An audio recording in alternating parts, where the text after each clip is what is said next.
Good morning, everyone. I'm Bob Levenson. I'm one of the organizers of this. I'm a psychologist and the director of the Institute for Personality and Social Research. And we want to really welcome you and thank you for coming and have a really exciting day, something that we have not done before, putting together this stellar group of disciplines and approaches to think together about opportunities for research and ultimately interventions in the area of behavior change. So I was asked to sort of provide a little bit of a frame, and my colleague Ron Dahl suggested I limit this to 200 slides, and but no, that won't be it. Kevin, can I close this and then move this up? Yeah.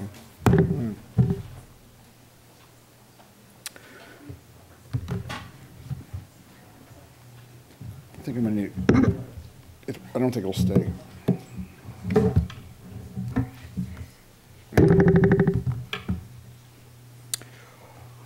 All right. In 2009, the National Institute of Health had this kind of epiphany where they realized that a great deal of the public health problems that produce the major burden in terms of disease and drains on economies had at their core a very strong behavioral component. And that behavior and behavior change was really kind of the next antibiotic in public health. You know, the thing that could really change the health of the world and enable people to live healthier and more satisfying lives. And so as part of their roadmap initiative in 2009, they started this behavior change roadmap initiative, and some of the people in this room were part of that effort. The next year in Berkeley, Bob Bardet started thinking about putting together a number of people on the campus who might be interested in this, and we had a lunch one day with a ton of people and our dean, Carla Hesse, and that led to the possibility of doing something here on campus related to this initiative. The goal that came out of that was to build some multidisciplinary research networks for studying and implementing behavior change. We started thinking together over the next few years about what we might do that would uniquely capture the Berkeley strength. And Berkeley is, this is a funny thing to say, Berkeley is a strange place. You may have noticed, those of you who are visiting here. One of the things is that we don't have a medical school on the campus. So we have a kind of a funny setup to be doing a health-related initiative. We thought that maybe the things that we had something to say about in terms of science and intervention were the way humans make choices and the kinds of feelings that they have. And so right from the beginning, we started honing in on the idea that decision-making and emotion regulation might be fundamental processes that for us to study, to understand behavior change and possible ways of intervening to change people's behaviors in more healthy ways.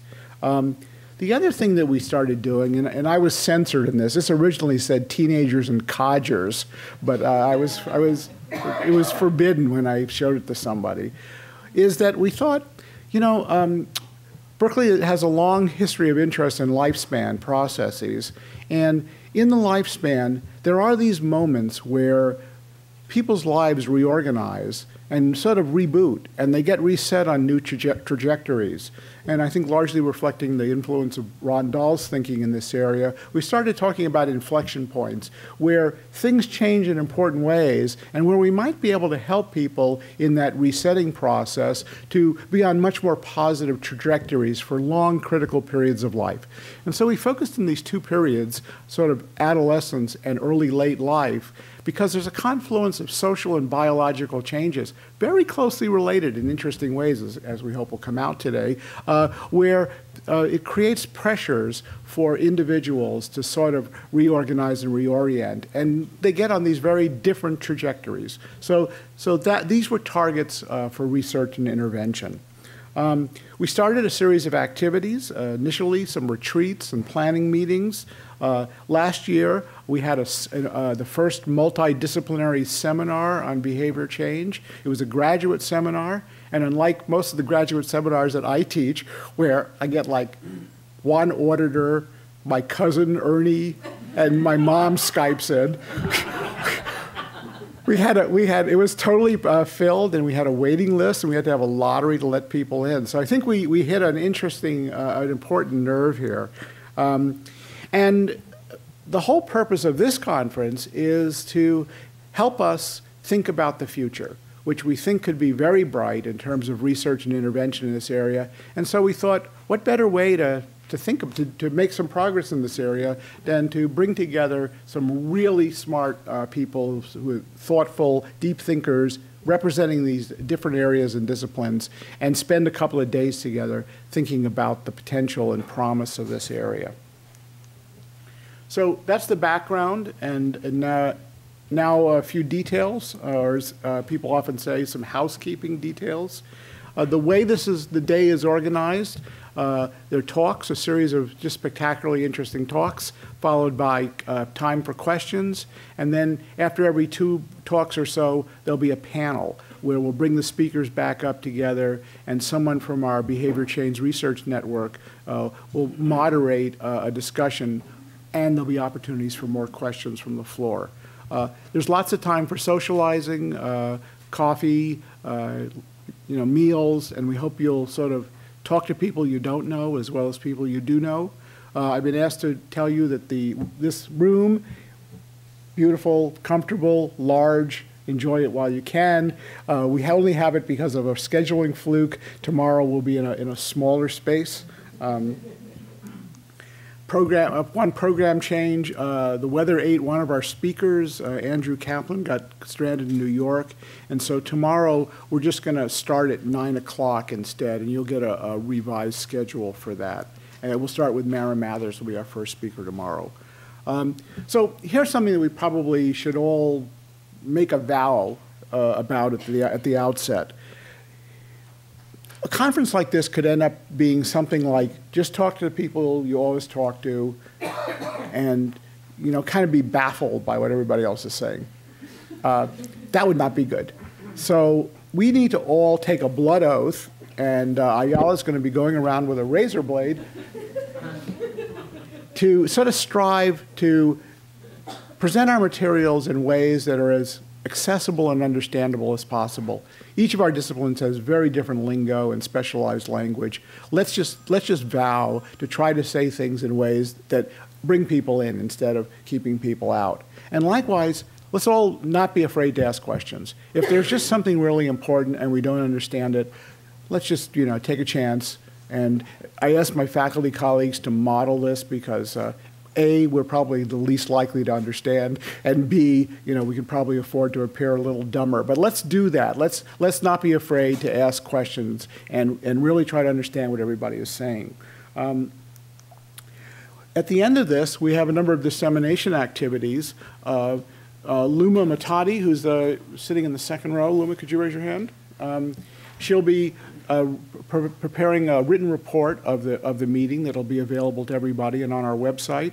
For those of you who've agreed, our ETS at Berkeley, great group we've worked with before, they'll be filming or videotaping, I guess it would be electronically, digitally taping the talks, and they will be available on our website in the form of webcast. So if there's a talk that you think is really great, besides yours, of course, and you want your students to see it, that'll be available probably amazingly quickly, because this is a great group. This is our conference website, our Behavior Change Research Network website. Everything, you can go from there to all of these things, and it's all in all of your materials. If you need any help, just look around in a helpless way.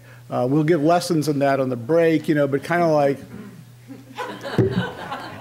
we have a group of ninjas who will be moving silently around and will immediately spot you as being someone in need and will come up and help you. But we have a number of people who have agreed to help out, and so if there's anything that you need, anything that you're thinking about, the time you're spending in Berkeley, ask somebody, and we'll be glad to help you.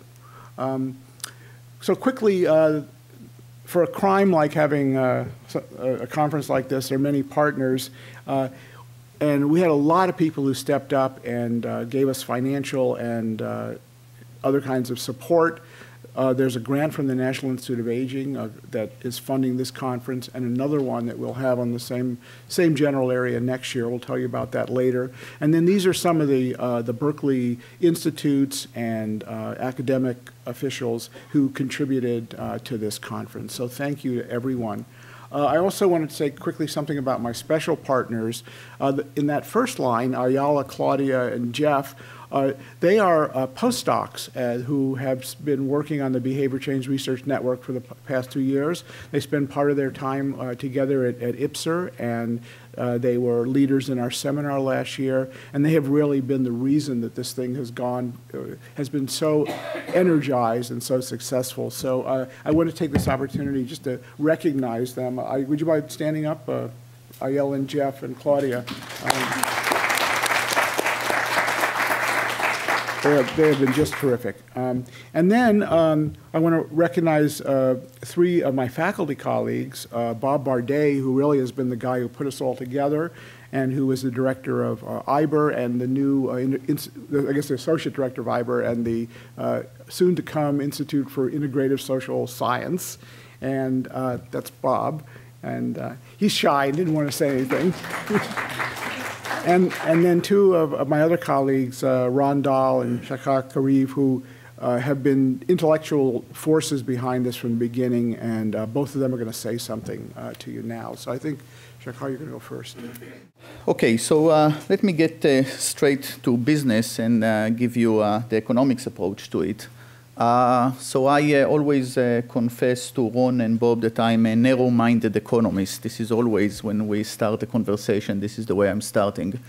And for a narrow-minded economist like me, there are 4 sources or 4 ingredients that are basically going into behavior. And if I'm asking myself why Bob and Shachar behave differently, Bob is making some type of decision, Shachar making different types of decisions. So these sources of heterogeneity in decisions can come traditionally in economics from 4 ingredients. One is preferences. Bob has different preferences than Shachar. The other one is constraints. Bob has a higher salary than Shachar. The other one is information. Bob has better information than Shachar. And finally is beliefs, because even if Bob and Shachar have exactly the same information, we know that we can form very different beliefs. And an important and old problem in economics is what is called the identification problem, is basically understanding why we behave in the way that we behave. And it can come, again, from preferences, constraints, information, and beliefs. Very recently in economics, and even more recently for me, we realized that everything comes in different ways and forms and shapes, so people also different in another important domain, which is decision-making abilities.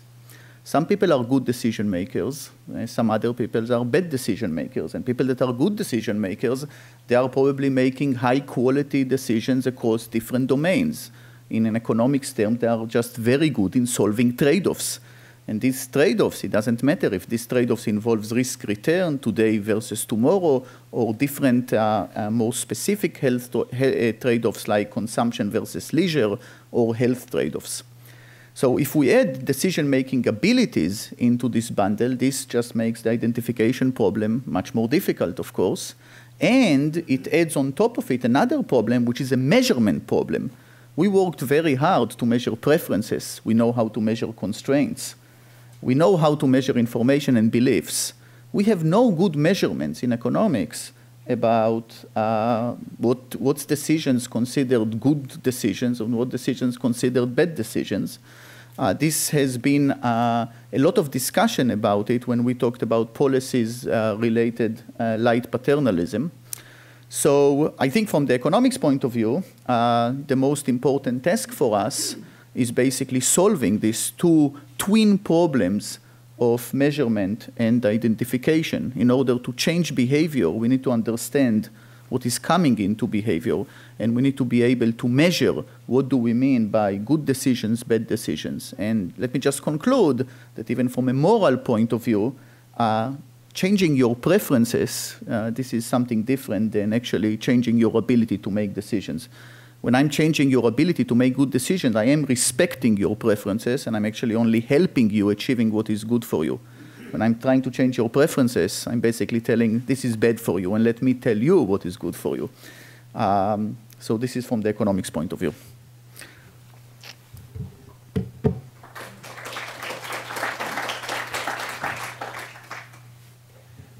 Thanks. Just very quickly, I wanted to make 3 points to add to the introduction. I think the first is that, from my perspective, the most intellectually exciting things that I have done is this process of bringing people from multiple perspectives together to tackle issues and problems that really matter, and thinking about ways to change behavior and how to advance the science of changing behavior in ways that can have an impact, and having really smart people from many disciplines come together and struggle with these issues is, to me, a really exciting endeavor, and I think this is a wonderful example of exactly that kind of endeavor.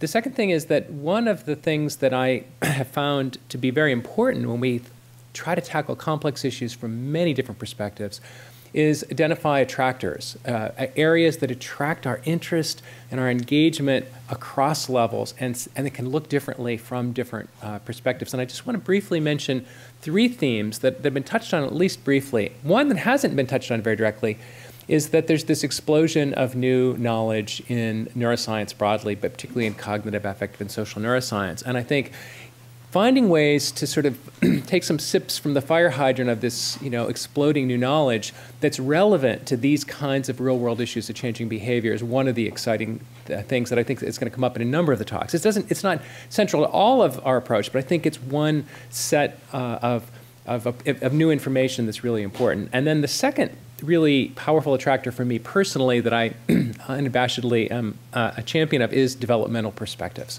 And that is that no matter what the issue and problem, if you think from a lifespan perspective about inflection points, times in development, when things are coming together in unique ways and changing across levels, they create opportunities for both improving the trajectory and spiraling downward. And I think that we consider adolescence, the onset of puberty and adolescence, as one wonderful example, not necessarily the most important one, and earlier periods and later periods, but it's one example that creates a powerful attractor for a lot of people across a lot of levels. And I think that will come out implicitly, but I just wanted to explicitly mention that among our group, among many individuals in our group, that has emerged as a really powerful attractor as a time when some of these affective changes, preferences, feelings, motivations that influence decision-making are really shuffling in some new ways and probably can be impacted. And those are themes that I think are going to come up. And it also reflects part of my contribution here is not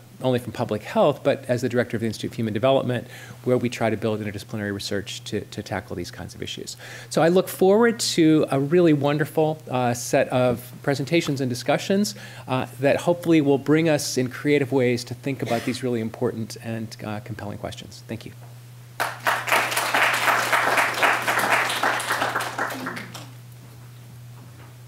You didn't say anything about your salary. The other person on the list I want to just mention is Elizabeth Peel, who has been the chief staff person. She's the administrative assistant at IPSR and has, like having this place. I wanted to have this meeting in my office, but she said no. So, all right. So I think that's it. It's time for us now to do our part, and we're looking forward to a couple of days of conferencing, and Ayala Rod's going to start us off by introducing our first speaker.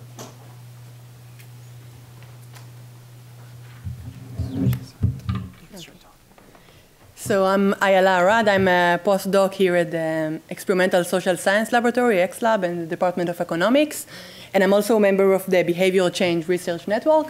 And I would like to invite our first speaker for the conference, Kevin Ochsner, from the Department of Psychology at Columbia University. And he will talk about the development of the ability to cognitively control our emotion across the lifespan. Thank you, Kevin.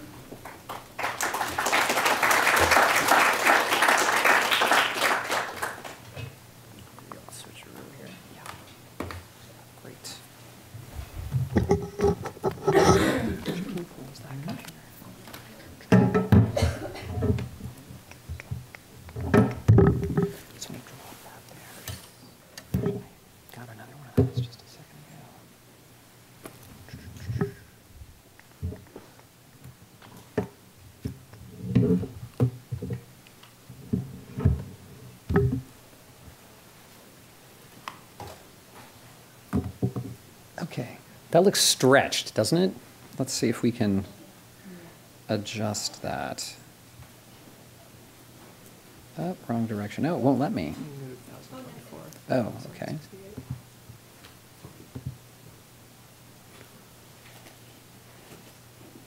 Does it look any different? Okay. Great. Okay. Thanks very much. Where did Bob go? There he is. Thanks very much, Bob, and everyone else for the invitation to get a chance to come out here and beat the nor'easter in New York and manage to make it here. As Ayala just said, I'll be talking today about some work we've really started doing just in the last 2 to 4 years, depending on the project in my laboratory, on the ability to cognitively control your emotional responses. And so to begin, I'd like to just note that we were all young once, and with any luck, we'll also have the chance to become older adults. And the question that's posed to us at this conference, and that I'll try to tackle in some small way in the research today, is how does the quality of our emotional lives change across this broad span of years? So as we know, adolescence is a time of great emotional change. There are increased incidents of conflicts with parents and adults. There's increased emotional impulsivity and risk-taking. And in an expanding social world, there are increased opportunities for social acceptance as well as isolation. Older adults, on the other hand, despite the fact that they might experience, in some cases, marked cognitive decline, in the work of Mara Mather and Laura Carstensen and others, have been shown to experience a bit of a rosy glow, where there's an increased incidence of positive and a decreased incidence of negative emotion. And so what I want to suggest today is that we can understand some part of the emotional changes in these two phases of life by trying to understand age-related changes in cognitive control abilities on the one hand and emotional reactivity on the other. Towards that end, I'm going to present a model that's been built in my lab and others, primarily from research with healthy young adults, of the psychological and neural bases of the ability to exert cognitive control over your emotion. And we'll see brain systems like these that I'll describe in more detail later in the model, and ask, how does this model built from young adult research have implications for or help us understand what's going on in adolescence on the one hand and in older adulthood on the other. So I'll first start by laying out that model. I'll then talk about its applications to adolescence, then apply it in just one sliver of research. This is just barely beginning in my lab, to understanding older adults. And then finally, we'll talk about where we're going with this work in the future. Because for us, everything I'll talk about today is just the first step on a very kind of long and interesting road that we're hoping to pursue over the next few years. So first, let's talk about this model of emotion regulation. To introduce you to the strategy that we focused on in my laboratory, I want to set the clock back about 10 days and introduce you to a restaurant called Donovan's Reef in Seabright, New Jersey. As you can see, it lies along the Jersey shore. You may not know that in halcyon summer days, this restaurant is the site of much partying and festivity. You may know, however, that just a little over a week ago, Superstorm Sandy not only wiped this restaurant from the face of the earth, but destroyed many other houses and businesses and disrupted many families as well. This is the former site of the restaurant, which was laid bare to its foundation. Strangely, the condominiums next door are still standing, and some of its buildings just were swept way down into the town, far away. Now, in the face of this kind of devastating destruction, you'll see numerous accounts in the newspaper of understandable depression and sadness and grief at the loss that many suffered. But you'll also strikingly see something else as well. Let me give you a quote here from one of the bartenders from this restaurant. "I've got a lot of opportunities right now. I have no home, no car, and no job. I'm free as a bird." So one of the grad students, or former grad students at Columbia, sent this to me, and they said, this is an example of people regulating their emotion. And in fact, if you look closely at the numerous newspaper reports of people's response to this great tragedy, you'll find that this is not an isolated example. Numerous people are finding the silver lining in Superstorm Sandy's dark cloud. And for me, this is best exemplified in some ways by some of the most famous opening lines in Western literature from Charles Dickens' A Tale of Two Cities, where he wrote, "It was the best of times, it was the worst of times. It was the season of light, it was the season of darkness. It was the spring of hope, it was the winter of despair." He's expressing, of course, the multiplicity of meanings that we can find in any emotional experience. But the interesting thing from an emotion regulation perspective is that you can hopefully choose the meaning you ascribe and thereby change your emotional response or take some control over it. And this, in psychological parlance, is referred to as reappraisal. So that's what has been the focus of work in my lab, and we've built a model of reappraisal and other forms of cognitive control over emotion more generally. So our approach to studying it, I'll lay out here, because it's sort of important for understanding the experiments I'll tell you about later. So we might show people an emotionally evocative photograph. This is one of our training images. It's not nearly as arousing or intense as the ones we typically use. We might have people recollect memories or see film clips and so on, but for illustrative purposes, let's imagine you see an image. And you might be trained in a pre-experimental session to think about the affects, outcomes, and dispositions of individuals depicted in the images we show you. We might ask you to do this with the goal to decrease or diminish your emotional response. And so you might spontaneously generate the thoughts that, oh, this fellow's just tired or annoyed, he's got a hardy constitution, he'll be right as rain in the future. And when we first started doing this work about a decade ago, there hadn't been any prior neuroscience research on what brain systems might be involved in reframing the meaning of a situation in this way. But we drew an analogy between the cognitive control of emotion and your ability to exert cognitive control over various other types of capacities like language or memory or attention. And we thought, if these are medial and lateral views of the cortical surface of the brain, and this is a transparent view of the brain where you can look through and see a couple of subcortical structures I'll name in a second. Just want to highlight a few things. The first is we thought regions of kind of dorsal parts of your prefrontal cortex and your parietal lobe, typically associated with selective attention or working memory, might be important when you reappraise something as you construct an alternative interpretation of a situation, hold it in mind, and shift the focus of your attention around an emotionally evocative event. We also thought ventrolateral regions of prefrontal cortex, abbreviated VLPFC, typically associated with selecting a context-appropriate or inhibiting a context-inappropriate response, would be important when you reappraise something, as you inhibit your initial affective appraisal and instead select a context-appropriate alternative means of interpreting the meaning of a situation. We thought there could be regions like dorsal portions of what's called cingulate cortex. You may know cingulate means girdle in Greek. There's this gyrus that girdles the corpus callosum, the fiber bundle that connects the two hemispheres. This portion here tends to be important for monitoring conflicts between competing responses. And here, in the context of reappraisal, we thought, well, that could be important for monitoring conflicts between your initial appraisal of a situation and your reappraisal that you're attempting to replace it with. On the side of systems that trigger emotion, that reappraisal might influence in some way, one we thought that certainly could be important is the amygdala, which sits buried in the beneath your temporal lobes, highlighted in these little pink circles here. The amygdala, as you may know, it means almond in Greek. It looks like the size and shape of an almond.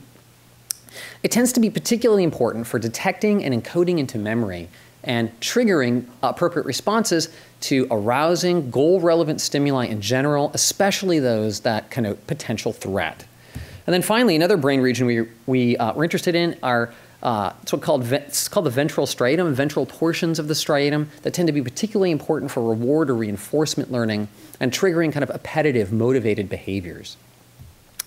So with that model in place, we and others did a number of different experiments to sort of test this sort of nascent model of the cognitive control of emotion. And over the last decade, there's been a resounding answer to the question, is this model more or less correct? And it seems like the answer is yes. There's now over 50 published studies of reappraisal using the same basic methodology that I just laid out. Folks in my lab are working on a meta-analysis of 48 of them that involve healthy young adult participants.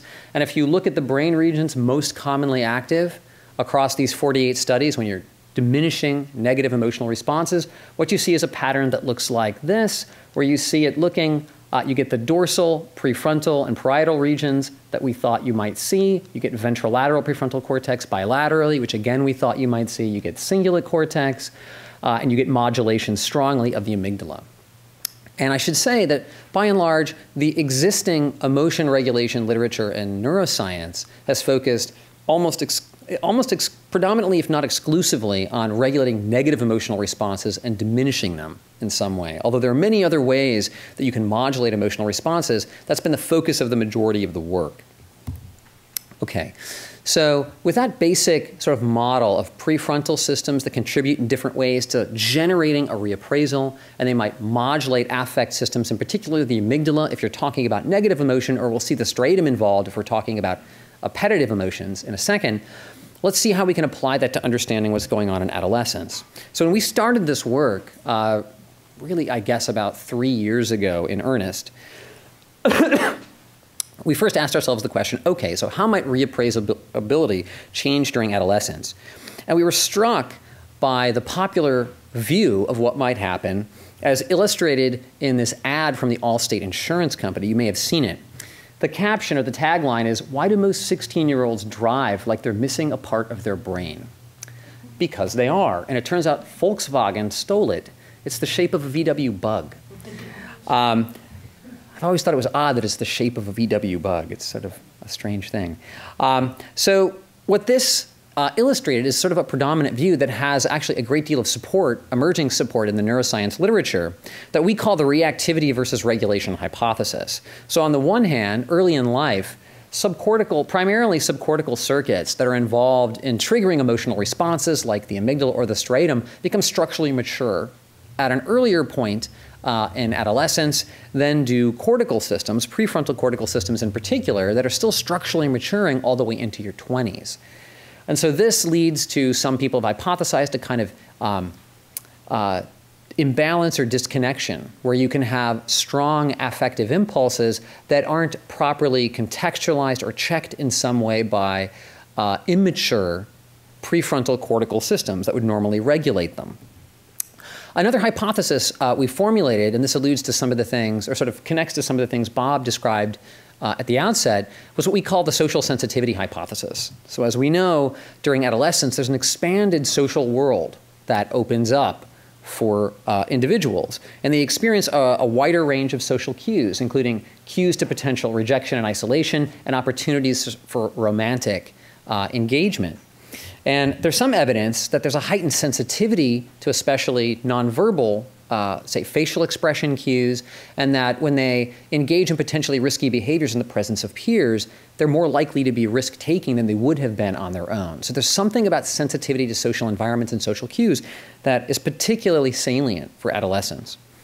And so in our initial forays into studying changes in reappraisal ability across adolescence, we wanted to try and test some aspects of each of these two hypotheses.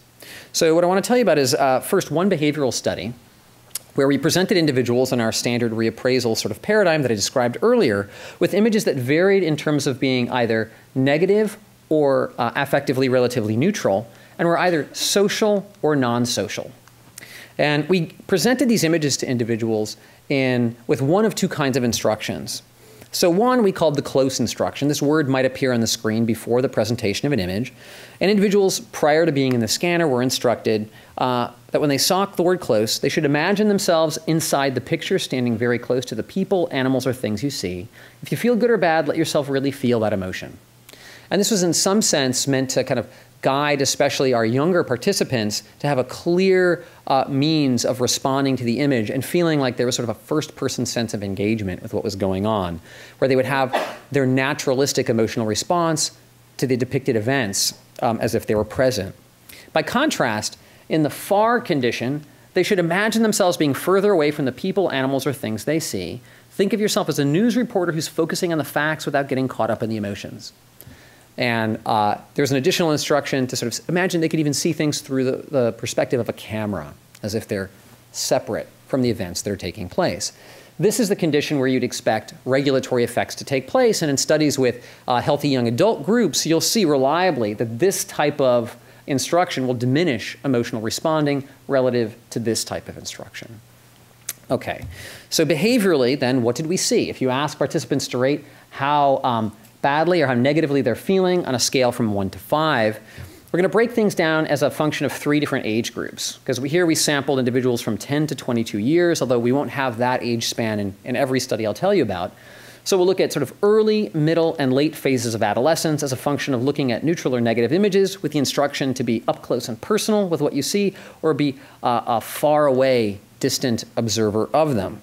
So the first thing I want to highlight is the difference in self-reported emotion for close trials with neutral images and close trials with negative images.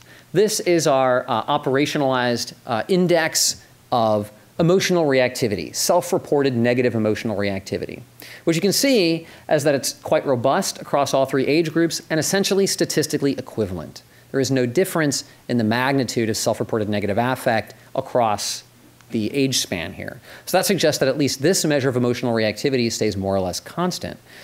By contrast, if you look at trials where they're asked to be a faraway observer of the image and thereby regulate their response, you see that the amount of negative affect they report when doing this goes down, down, down as a function of age. And in fact, there's a significant linear decrease in emotion there, which leads to this difference, this gap between regulating and not, to get larger. Another way to represent this is just with a scatter plot, where if you graph the rise in negative affect, when you look at a negative as compared to neutral image as a function of age, you'll see there's absolutely no relationship. But if you look at the drop in negative affect when you're regulating as compared to not, you'll see there's a nice linear increase. Okay, so now let's ask the question, if there's this age-related increase in the capacity to diminish your negative emotional response via reappraisal, to what extent is that attributable to your ability to regulate responses to social as compared to non-social stimuli? And here we see something interesting. While there are significant linear relationships for both, it's really stronger for social stimuli. There's a steeper rise in the capacity to diminish negative emotion as a function of age. And this is sort of marginally significant if you do a one-tailed test. It's sort of just on the border. And again, there's significant linear trends in both. It's just more robust in the social case. So that suggests, just to quickly sum up what we've seen so far, reactivity to both types of stimuli stays about constant. There are linear increases in the ability to diminish negative responses to both social and non-social stimuli, but there's a stronger effect for the social stimuli. Can you just say, so is this Sure. between subjects set up? It's all within subjects. All within subjects. Everything's within subjects. And we had the N I didn't mention down here. It's 77 participants, roughly half of which were female. And I'm a fully interactive organic being, so please feel free to ask questions at any time. Okay. So I just said that. So let's look at what might be going on in the brain in this paradigm. So I'm just going to skip to the brain data for this study because the behavioral data look essentially identical. Now we have a sample of 55 participants, about 30 of which are female. And again, we have an age range from 10 to 22 years. And so now we're going to ask questions about the neural markers of emotional reactivity and regulation and ask whether they show trends that illuminate the behavioral data that I just showed you. So the first thing I want to show you is a contrast of brain regions more active in the close negative condition and the close neutral. This is our kind of reactivity, emotional reactivity contrast. What I'm going to show you here is activity from the left amygdala. We're going to focus in there as a function of social and non-social stimuli that were either neutral or negative.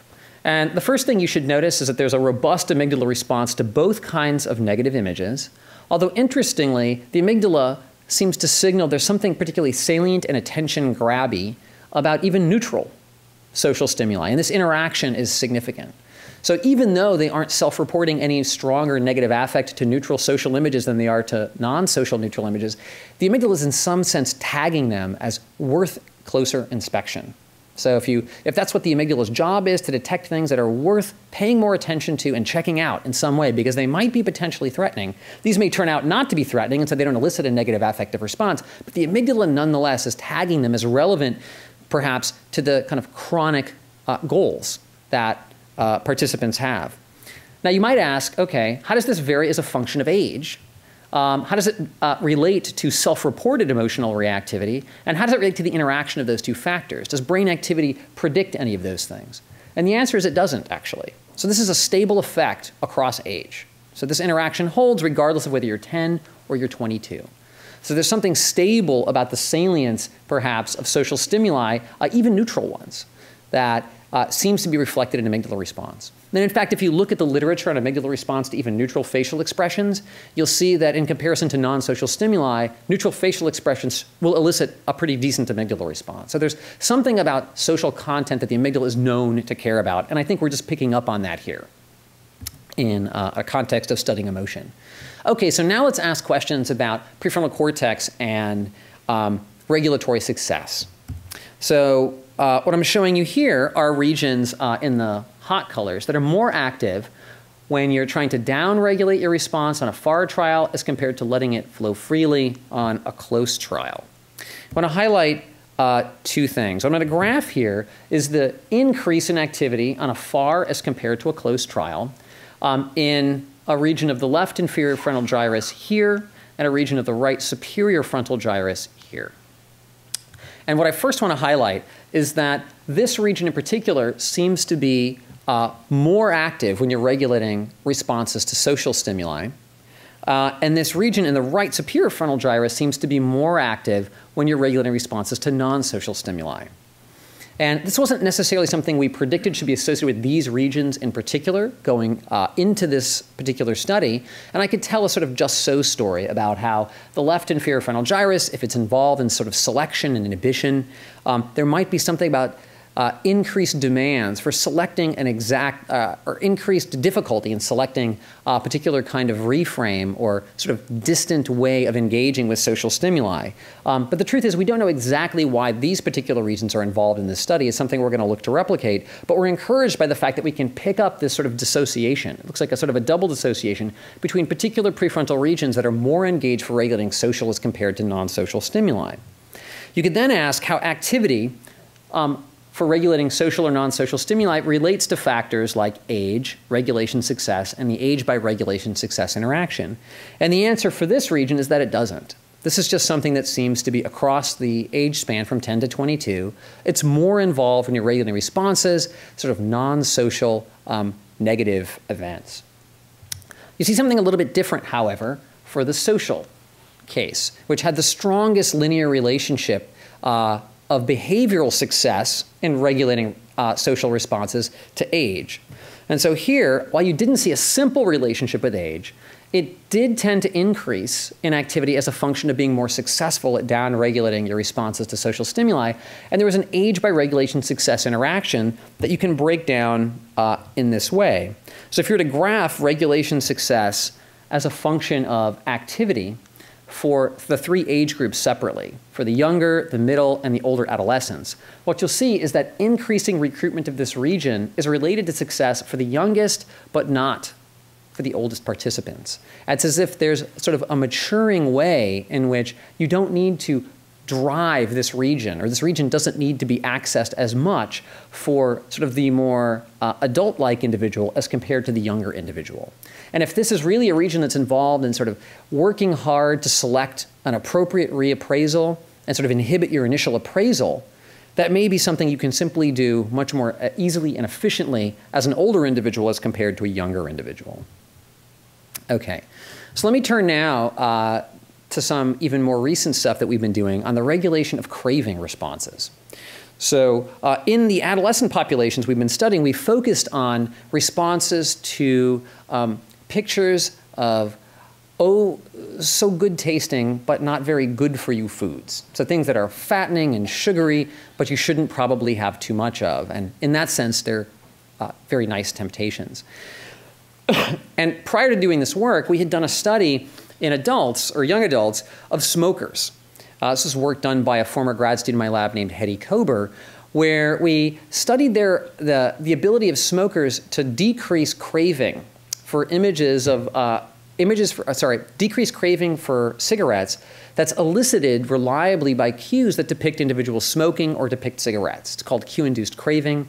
It's a well-studied phenomenon. And it turned out that if you asked them to sort of think about the negative long-term consequences of smoking, they would activate regions of prefrontal cortex that would in turn diminish activity in the ventral striatum and in turn lead to diminished craving responses. And we actually found a mediated relationship where you increase prefrontal, you diminish striatal response, you diminish craving.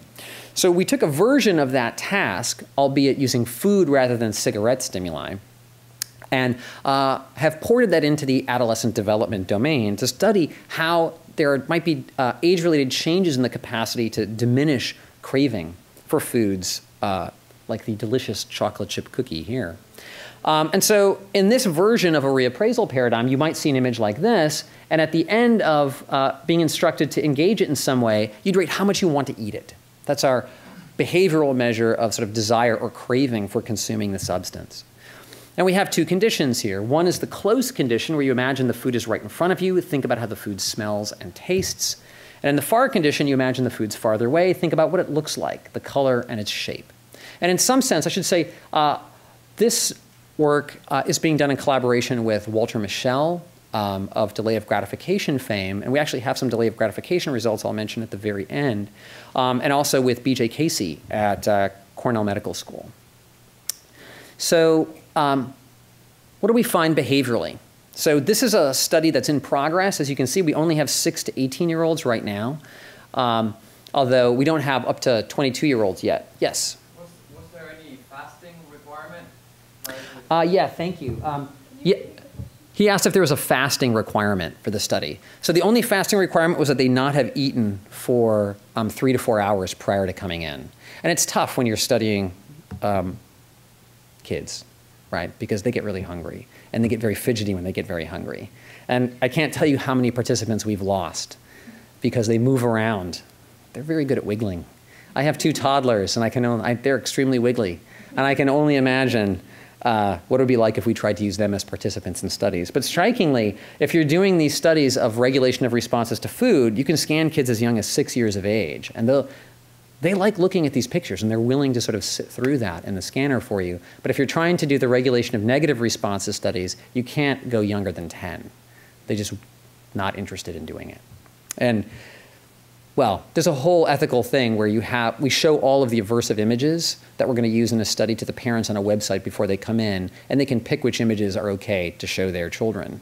And so that means we can only scan kids whose parents have nominated enough images, which leads to interesting questions about what population is being selected to participate in these studies, and what does it say about their families, and so on.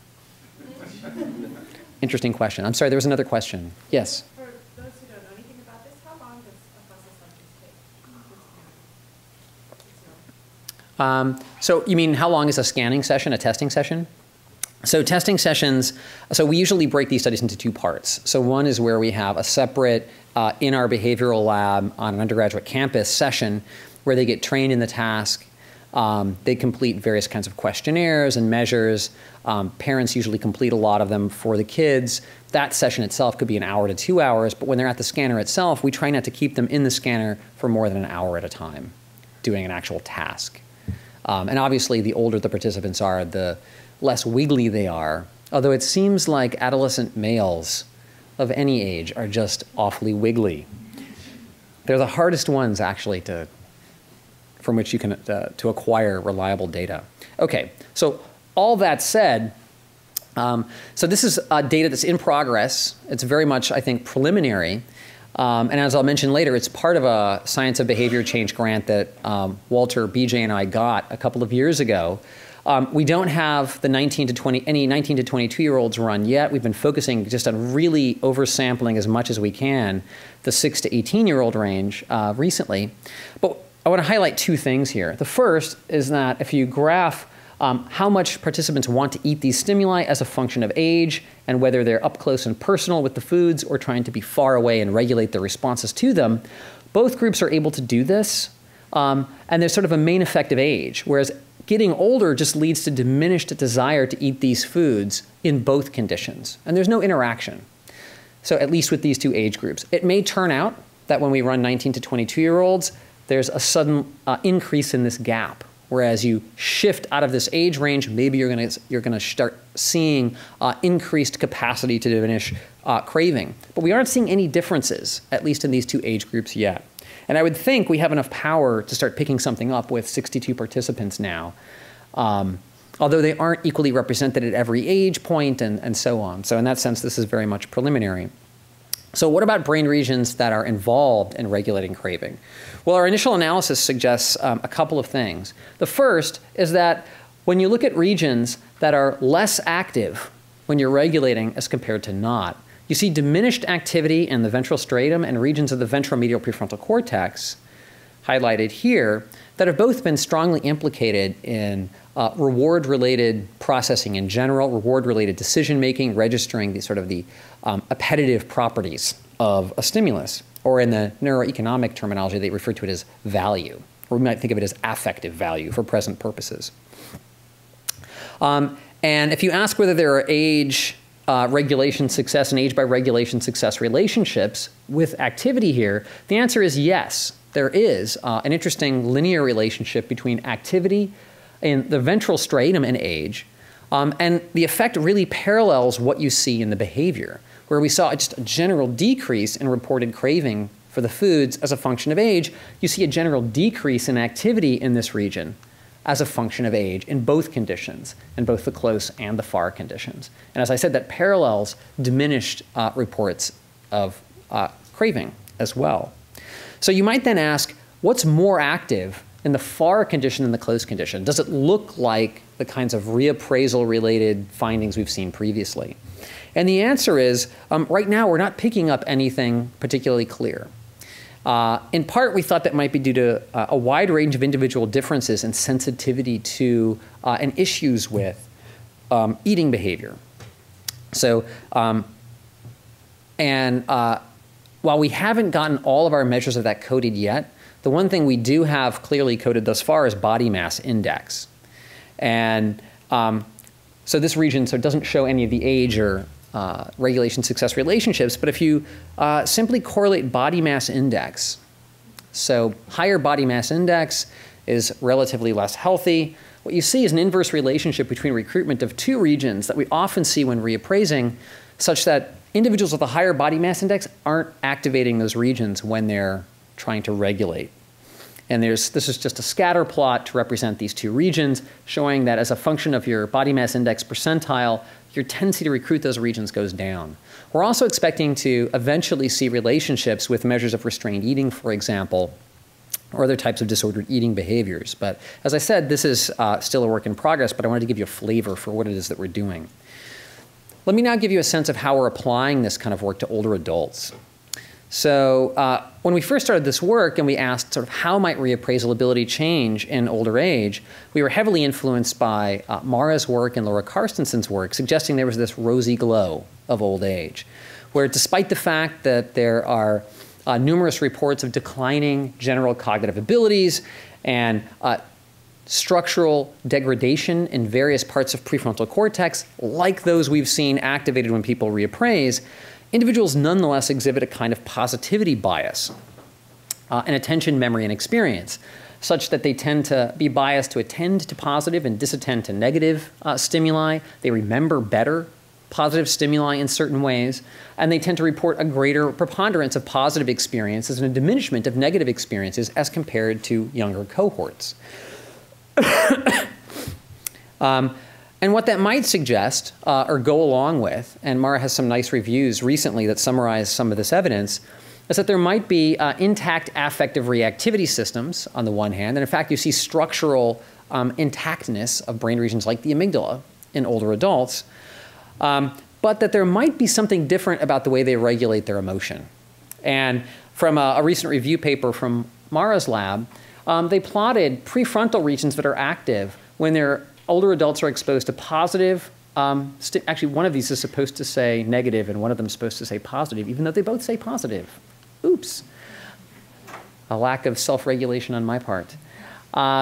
So they took this as potential evidence that this prefrontal recruitment, even when they're not asked to regulate, might reflect the sort of spontaneous adoption of top-down cognitive control or sort of regulatory strategies by older adults, which might in part contribute to this rosy glow in older age. And so this leads us to a kind of reactivity versus regulation hypothesis that's different than what you see in adolescence. So the similarity is that reactivity might not be any different for older than younger adults if the brain systems are essentially functioning in the same way, but that regulation ability may depend on whether a regulatory strategy depends on sort of intact, structurally intact and functionally intact prefrontal systems, and or the extent to which your regulatory strategy relies on the things they've chronically gotten good at doing over the lifespan. So for example, attentional strategies, where they can redeploy their attention or sort of conserve attentional resources in certain ways. Strategies that depend on that ability might be relatively more preserved than reappraisal strategies that might require you to effortfully diminish a negative response. And that might depend strongly on some of the prefrontal systems that might structurally degrade with aging. So to test this kind of hypothesis, we did a behavioral study that was based on a prior brain imaging study that compared reappraisal and an attentional strategy called distraction in young adults. And so the trials were a modification of our basic reappraisal paradigm, where you'd have a baseline condition where you simply look at stimuli and respond naturally. You'd have a reappraise condition where you reappraise in the ways I've described earlier. Then you'd have a distraction condition where you'd see a string of 6 letters that participants had to encode and keep in mind throughout the subsequent presentation of a photograph. It could be negative or neutral. And then you'd have a probe period where on one of these distraction trials, they have to say whether the lowercase version of a letter here was presented uppercase initially, yes or no. And then to control for motor responses on these other 2 trial types, they'd simply press the left key or the right key, which was the yes or no key for this trial type. You'd then rate the strength of your current affective response, which you'd expect would change as a function of, say, distracting yourself or reappraising, and then there would be an inter-trial interval where you'd relax until the next trial began. Gesundheit. And so what I'm going to show you here are results that are going to graph difference scores, where for negative reactivity, it's going to be the increase in negative affect when you let yourself respond to a negative as compared to a neutral image. For reappraisal success, it's going to be the drop in negative affect when you reappraise as compared to responding naturally. And for distraction, it's going to be the drop in negative affect when you're distracting yourself by rehearsing letters while looking at an aversive image as compared to not doing that and responding naturally. What you're going to see is that for younger adults in white and older adults in the black bars, negative reactivity was the same. The reappraisal success was different, but distraction success, although it overall showed a smaller diminishment of negative affect as compared to reappraisal, it was statistically significant and equivalent across the 2 age groups. I should mention, however, that you may, if you know the cognitive control literature in aging, you'd expect there to be just an impairment, a generalized impairment in working memory in older adults. And yes, we did see that. There was about a 10% decrease in the ability to accurately maintain those 6 letters in mind. But when you looked at trials that were correct, where they held that item in mind correctly, for young and old adults, they achieved the identical drop in negative emotion. So that's what we're graphing here. Yes? Yes, sorry, I didn't put that up on this slide. I believe that they were between 64 and 82. And there was an average somewhere in the low 70s, I believe. But this paper is out now. I could certainly double check that. Sorry to not have that up here on the slide. And the young adults here are in the kind of early 20s range, which is typical for the studies that we do of this sort. So this is just a behavioral study, and we have plans to start the imaging version of this study very soon. So let me just summarize what I've told you about today and talk about where we're taking this research in the future.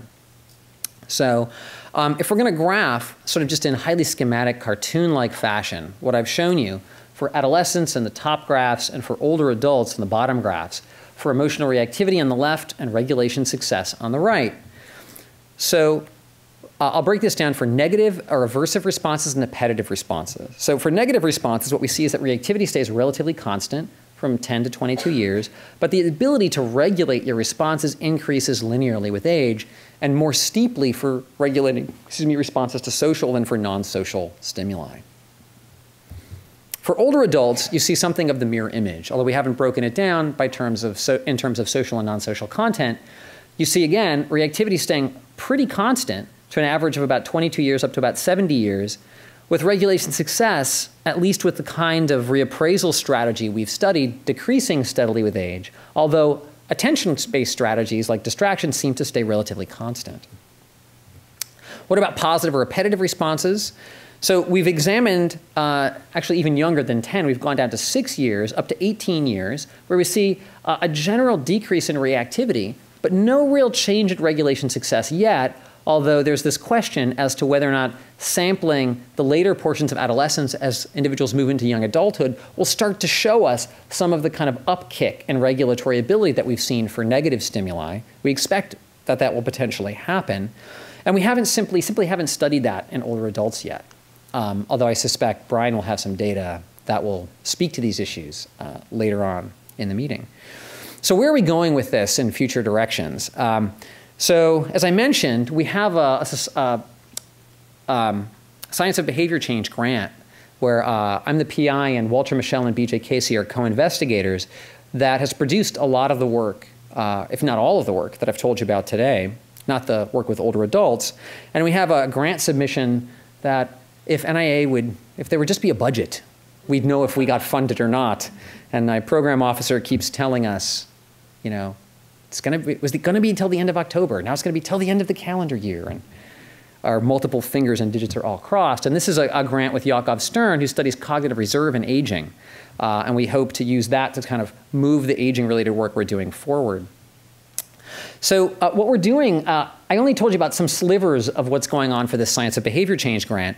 But one of its focus, or foci, is to look at relationships among multiple regulatory abilities, including behavioral measures of delay of gratification, which, if you know Walter Mischel's seminal work on this ability, predicts long-term life outcomes. So your ability to delay gratification in a way I'll describe in just a second, when you're just a young child, will predict all kinds of measures of relationship, income, education success, career success, 40 years down the road. So we're collecting that measure along with measures of attentional control using a task developed in BJ Casey's lab and measures of reappraisal like those I've told you about. I just want to highlight one interesting finding we've got early on from studies of delay of gratification. So in the traditional paradigm, at least as it exists in the popular imagination, you present a developing child with a simple choice. Do they want to have one marshmallow now? Or can they wait until the experimenter returns to the room? They'll disappear to do something for a few minutes. And if you can wait until they come back, you can have two. In the interim, you have a bell, which if you ring it, will signal to the experimenter. You've sort of given in to temptation. You've decided to have your one marshmallow. But if you wait, you can have two. So we've developed sort of a modified version of this you could administer to individuals up to 18 years of age. Other people have done this elsewhere. But in our version, you select the particular type of food, whether it's Pringles or Skittles or M&Ms or what have you, like the thing that's really tempting for that individual, and you give them a choice between a small amount and a larger amount after a 25-minute delay. And the first thing I want to show you is the relationship between regulation of craving in the reappraisal-like task I told you about earlier and whether you can delay or not delay.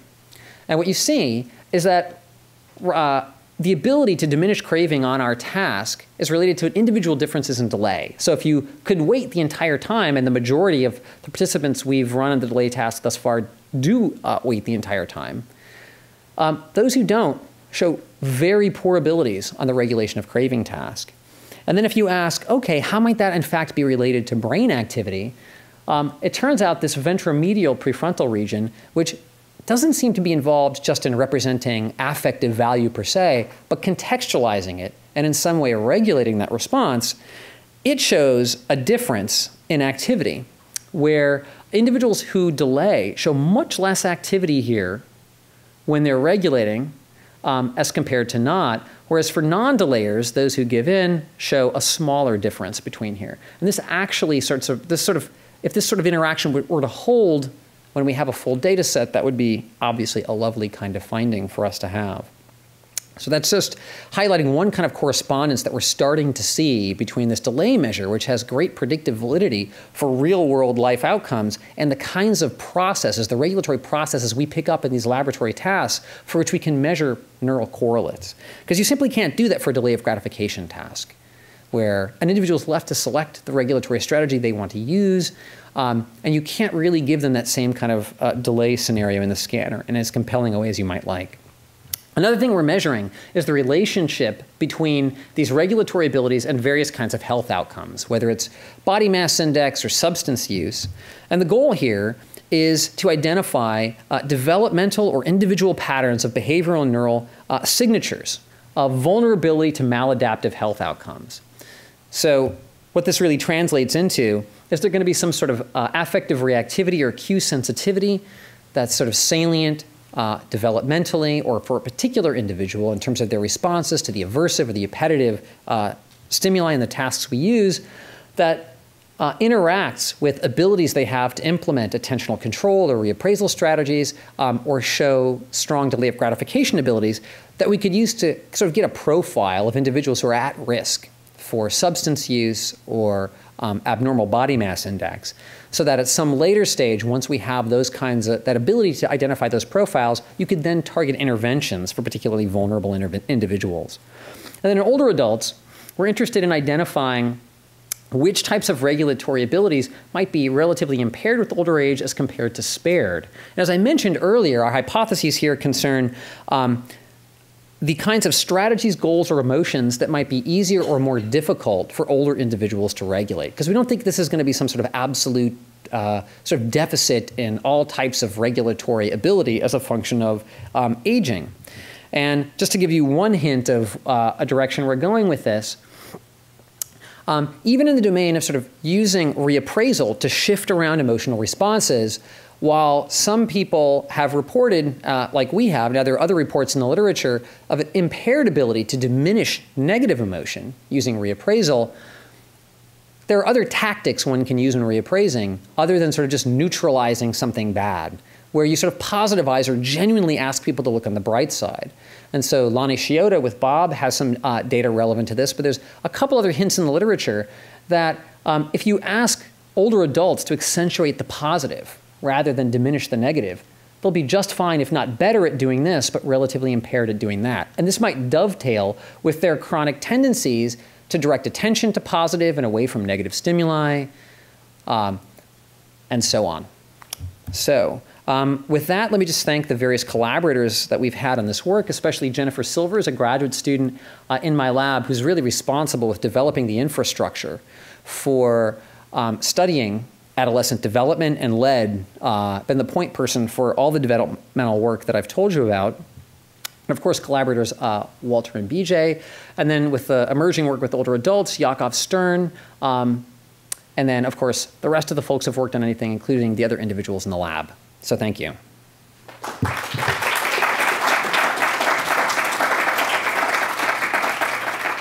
So I think we have time for questions. Brian. Yeah, lovely talk, thank you. I was curious about the differential affective impact of social stimuli versus non-social stimuli on the adolescents. Did they, I mean, you described the general affective impact of the stimuli, but did they have a special response affectively to the social stimuli? You mean if we were to ask about discrete emotions, or? No, I just mean in general. Were they more negatively impacted by the social stimuli than, say, the adults? Can you repeat the question? So yeah, so the question was, were the adolescents more negatively impacted by the social as compared to non-social stimuli?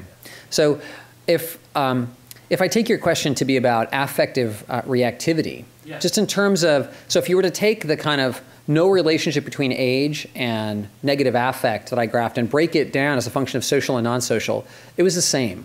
It's the same. Okay. Yeah, it's interestingly the same. Although there was an interesting relationship we saw with an individual difference variable I didn't mention. It wasn't with reactivity, but with regulation success, where we found that using a measure from one of my colleagues at Columbia, Geraldine Downey, who's interested in an individual difference construct called rejection sensitivity, which is sort of like the mild version of borderline personality disorder, where individuals anxiously expect and tend to overreact to potential cues to social rejection. Individuals, these adolescents who scored highly in rejection sensitivity, were the ones, they showed less of an increase in regulatory success with social stimuli. So while if you're low in rejection sensitivity, it's a steep line. If you're high, it goes down, down, down, down. So it's interesting because if those are the cues that are going to be for which you need to be having the best increase in success across adolescence, if you're rejection sensitive and you're already at risk for responding badly, you're not showing very good success in regulating your responses. So there's another question here. I had broke down the adolescent groups by age, and I was wondering if you ever had an opportunity to break down the early and mid by pubertal status. Yeah, that's a great question. We have not. So in the first behavioral study, the published one in Emotion, we didn't get measures of pubertal status, but we've been getting them now. And so for the subsequent two studies, the imaging study with negative stimuli and the imaging study with the food stimuli, we'll have Tanner stages. And we'll be able to relate at least that measure of pubertal status to what we're seeing. But we certainly expect that there could be something, to the extent that pubertal status doesn't just line up with chronological age, and we know it necessarily shouldn't necessarily do that, and it might be different as a function of gender, there could be something interesting that comes out there. We just haven't explored it yet. Self-report for Tanner stage? It's self-report of Tanner stages, yeah. And I think for the younger participants, we have their parents provide corroborative evidence, yeah. Yes? I'm wondering if you looked at, or what you think you'd see in terms of the effect of experience on some of these strategies for recruitment and for sort of reframing, because that would have a lot of implications in terms of intervention or application. So it sounds like there's already a lot of predictive validity for some of the more behavioral indicators that, if what you're illuminating is sort of what those processes are for recruiting different parts of the brain, and then how would different parenting strategies or different kinds of experiences affect that? Summarize the question. Yeah, would you mind summarizing that question? There's, sorry. I'm wondering how experiences might affect the individual differences, because that would have a lot of implications for actual intervention. Yeah. So she's asking how experiences like life experiences, if I'm reading you correctly, or parenting experiences, right? So how would various kinds of experiences they might have in their kind of peer or parental context, familiar relationships, influence the development of these regulatory abilities? That's a great question. We have some measures to try and pick those things up, but our battery of measures that we were giving to our participants became so taxing for individuals. We had to make really hard choices about what things to take out. And so we don't have great measures, as robust a set of measures for things like attachment style and parenting style as we might like. We're going to do our best, but we had to sort of focus on sort of a smaller number of things in our first pass with the hope that this turns something up, but of course there's going to be lots of unturned stones here, and that we'll hopefully be able to flip some of them over later on. Yes? In the adolescent effects that you report here, these age-related effects, have you or anyone been able to demonstrate these kinds of effects within person longitudinally? Have you actually seen them unfold within the individual? So not with... So I guess the answer is sort of yes and no. So for delay of gratification ability, which I mentioned only at the end, there have been a couple of long-term longitudinal studies where you look at the ability, the length of time a young child could delay, and lots of long-term success sort of outcome variables. And with respect to reappraisal per se, there isn't as much. There are some sort of emerging training paradigms that people are looking at to look at how training people to do things like reappraise makes them better, not just at reappraising, but might change stress levels in their daily life. And we have some, at least in my lab, we have some encouraging data in that regard. And actually, with one of B.J. Casey's attentional control tasks, they took some of the original Bing Nursery School sample that Walter Michel ran in the initial delay of gratification studies and brought them back and had them complete this sort of, attention control strategy that, for those of you who know what I'm talking about, it's called the affective go-no-go task. You don't necessarily need to know that, but it sort of measures the extent to which you can sort of ignore the appetitive or aversive quality of a stimulus when responding to it or withholding a response, where appetitive stimuli make it harder to withhold a response because appetitive things just promote a go, like you want to press a key. And what they found is that young children who were high delayers, they could wait a long time and wait for the larger treat after a longer duration, showed less of a response in reward-related regions like the ventral striatum when they were performing this affective go-no-go task. and showed greater prefrontal response. So it's as if they're showing, as adults, the same kind of marker of regulatory ability in a different task as they were showing just behaviorally in delay of gratification as a child. And so that, of course, was part of the pilot data for our grant.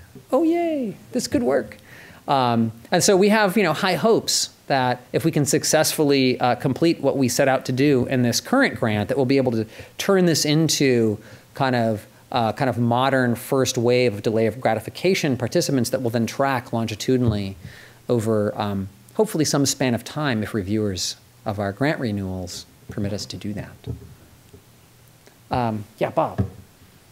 This is a bit of a follow-up on Emily's question, but I was wondering, if you think of the history of research on good and bad outcomes in adolescence, there have been a bunch of stories, and early on it was bad hormones, bad peers, bad parents, later bad genes, bad brains, bad decisions, bad emotions. And I was wondering, as a sort of leading affective neuroscientist and one of the few who really looks at these things developmentally, what's the strategy for putting this together in a it's clearly multi-determined, and to understand what's driving these outcomes, and which I think would have huge implications for where you intervene. You intervene Absolutely. with hormones, with genes, with peers, with parents. Yeah, I mean, I sort of almost feel like if this were a court of law, it would be like asked and answered would be the response, because I think your intro sort of answered the question in a way where you have to have multiple different measures. You have to have big collaborative teams of people like you guys have here that are all kind of working together to sort of decide what are the right sets of measures that we need, collected in exactly the right way, with a cross-sectional but also longitudinal sample. You track everybody and then keep following them forward. That's what we're doing, if only for a couple of years over the span of a 5-year grant, although we hope to keep doing this.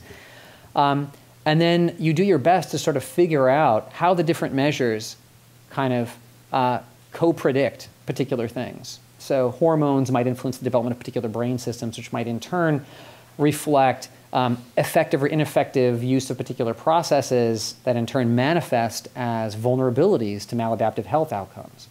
So it's never going to be a single variable story in the end, as none of these things are. And I'm a big fan of sort of embracing the fact that all of this stuff is complex and complicated.